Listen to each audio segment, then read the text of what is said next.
Well, thank you for joining us here on easyodds.com for the first of 4 video casts with our special guest previewing the Cheltenham Festival meeting of 2015.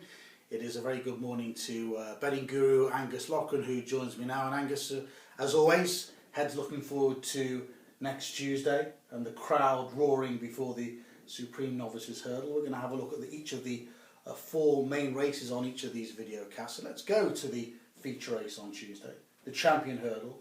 Hurricane flies in there, of course. We all expect Ruby Walsh, though, to choose Faugheen. How do you rate the new one and Faugheen as far as their prices are concerned? Is it about right, around about 5 to 4, 3 to 1 respectively, the two? I think what's going to happen, Paul, here is the prices of the Champion Hurdle are all going to be dictated by what happens on the first 2 races of Champion Hurdle Day. Woody Mullins has got a hot favourite in the first, which he thinks is a good thing, and an odds-on chance in the second race, which he thinks will win, although we'll discuss that on other occasions. If they both win, Faugheen is going to be a very prohibitive price.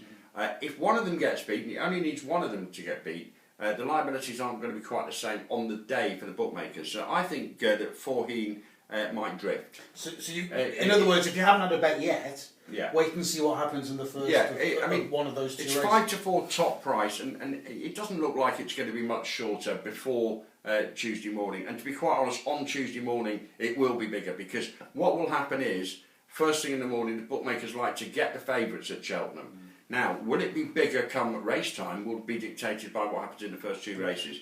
I mean, it's a great horse, Faugheen, but I mean, what's happened this year is that the 2 main protagonists, Faugheen and the new one, have just opposed each other and managed to scare off the opposition. So basically what we've seen is the 2 at the top of the market have training sessions and basically schooling in public sessions throughout the year, ducked each other and come to Cheltenham without too many questions answered, other than that the new one was disappointing last time, and Nigel Twist and Davis's stable isn't quite in peak form at the moment.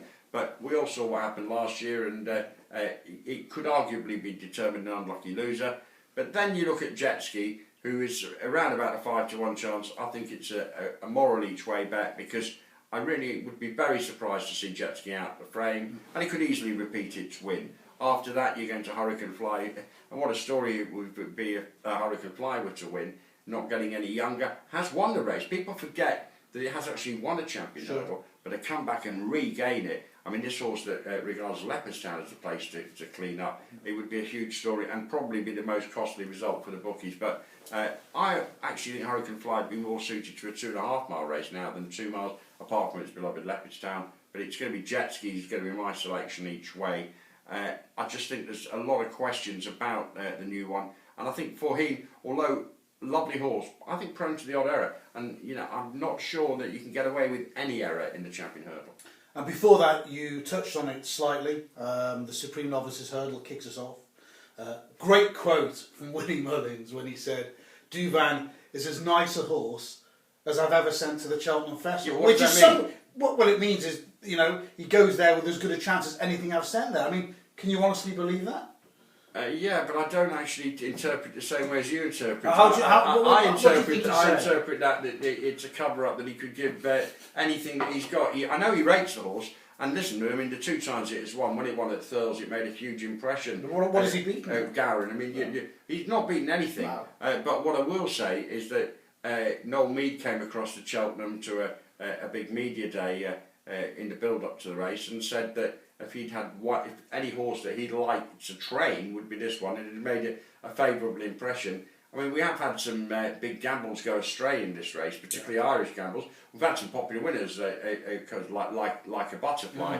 I just think at the price that's terrible. But at the Arkle, we've got an odds-on chance in the Arkle. Are you with or against Underside? I've got to be against it at the price. I've just got to be, even though I just think that the nature of the Arkle does not suit a horse that's free and fiery and maybe sketchy on its jumping. It has fallen one. It cannot afford to get away with that. I'm just not sure the track would necessarily suit it. You know, undulating Cheltenham compared with the flat tracks that it's on. Yeah. It's a lovely horse, this. Don't get me wrong, Underside might come home easily, but I mean, it's a long time since. It's almost like Desert Orchid type style running, and 4 to 7. Got to look away. But the Champion Hurdle, I think jet skis being obviously targeted purely for one race. I think it'll run a nice race, and I think at 5 to 1 it'll be in the frame, maybe even win again.